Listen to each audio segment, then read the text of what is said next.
Good singer কিন্তু good person তো নয়। যে তোমার মাম্মার হাজবেন্ড হবে তাকে তো গুড পার্সন হতে হবে, তোমার মাম্মার গুড ফ্রেন্ড হতে হবে, তাই না? তুমি আমাকে কতদিন ধরে চেনো ভাবো? আমি তো খুব ভালো ফ্রেন্ড তোমার, আর তোমার মাম্মার কত ভালো ফ্রেন্ড, তাই না? গুগলাই গুগলাই আমার কাছে আয় তো, এদিকে আয়। বলছি বিভানের সাথে যদি মায়ের বিয়ে হয় তাহলে তো আমরা সবাই হ্যাপি হব সোনা, তুমি বোঝো না? না, আমি হ্যাপি হব না। এই স্যারকে সাথে মায়ের বিয়ে হলেই আমি হ্যাপি হব। আমি জানি এই স্যারকে খুব ভালো পারছেন। দেখবে এই স্যারকে সাথে মায়ের ঠিক ফ্রেন্ডশিপ হয়ে যাবে। মায়ের হাজবেন্ড এই স্যারকেই হবে, আর কেউ হবে না। গুগলাই তুমি আমার যতই বকো মা, আমি আর কাউকে তোমায় বিয়ে করতে দেব না। আর তুমি আমার ফ্রেন্ড, তুমি আমার কখনো পাপা হতে পারবে না। এই গেটা তো দেখছি আমার সব প্ল্যানে জল ঢেলে দেবে। যে করেই হোক আগে এর মুখ বন্ধ করতে হবে। আচ্ছা ঠিক আছে গুগলাই, এইসব ডিসকাশন পরে হবে, তুমি আগে যাও, গিয়ে ফ্রেশ হয়ে নাও, আমি তোমার মায়ের সাথে কথা বলছি। হ্যাঁ, এত কনফিউশন আমি নিতে পারছি না।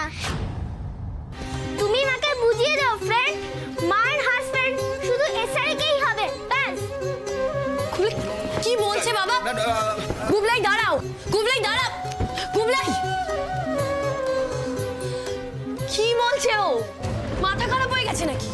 ও যেটা চাইছে সেটা কোনোদিনও পসিবল নয়। আচ্ছা ঠিক আছে দিশা, একটা ছোট মিসআন্ডারস্ট্যান্ডিং হয়েছে, ছাড়ো না, বাচ্চা মানুষ ভুলে যাবে। ঠিক না, ভুলবে না, ভুলবে না। আমি ওকে খুব ভালো করে চিনি, এত সহজে ব্যাপারটা ভুলবে না। তাই আমিও এই বিয়েটা করতে পারবো না।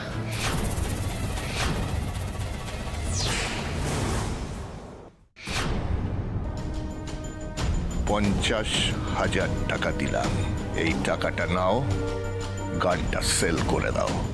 আমার গান আমারই থাকবে, কাউকে দেবো না সেটা। আমায় ডেকেছিলে ড্যাড?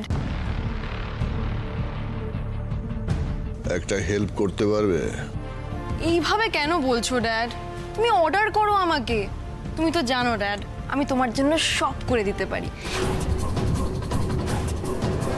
ওই দিশা বলে মেয়েটার একটা বন্দোবস্ত করতে হবে।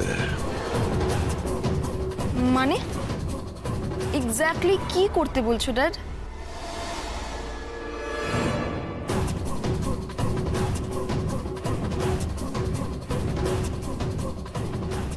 দেখো তানিষ্কা, ওই মেয়ে আর ওর পরিবারের জন্য আমার ফেস লস, ফাইন্যান্সিয়াল লস অনেক হয়েছে।